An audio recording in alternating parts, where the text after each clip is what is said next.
when people are looking for discount and people are looking for fast commerce, how do we show up in that environment and put forward a point of view that people can engage with in different ways?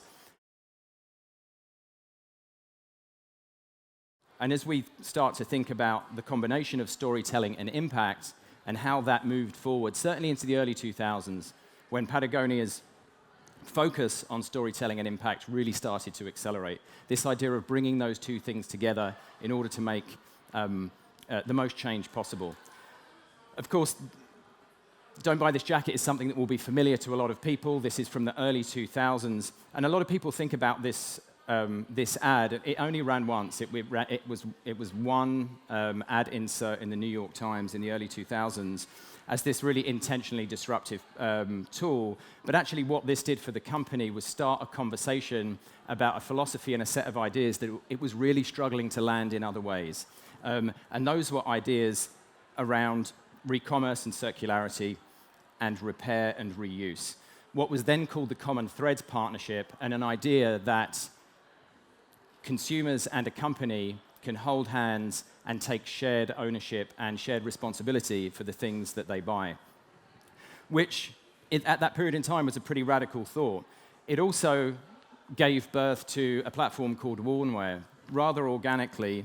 And the idea of Warmwear was really to take that principle that really landed and struck a chord with people around the world, with our communities and customers, the don't buy this jacket idea, and turn it into a platform for action, a way that people can learn, people can participate, a way that we can build community around the idea of Warmwear. This started in 2010. It's still going strong in 2013. I think it still has some of the best headlines we've ever written as a company.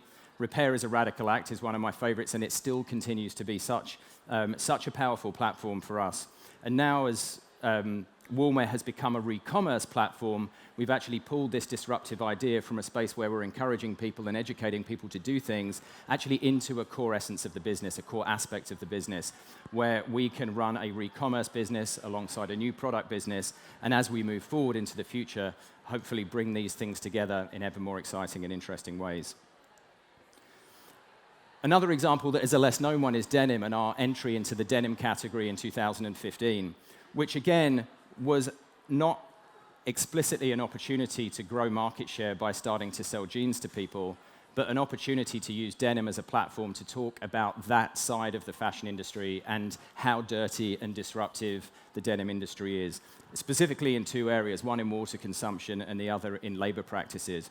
And so launching with an idea, denim is because denim is a filthy business, is answering the question before we're asked that question of why are you getting into jeans. The reason that we're getting into jeans is to show that you can do jeans better. 100% for the planet.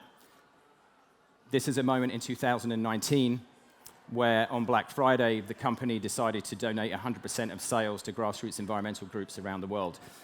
Where at the time, Black Friday was this consistent, ongoing sort of challenge for the company of how do we want to show up when people are looking for discount and people are looking for fast commerce. How do we show up in that environment and put forward a point of view that people can engage with in different ways?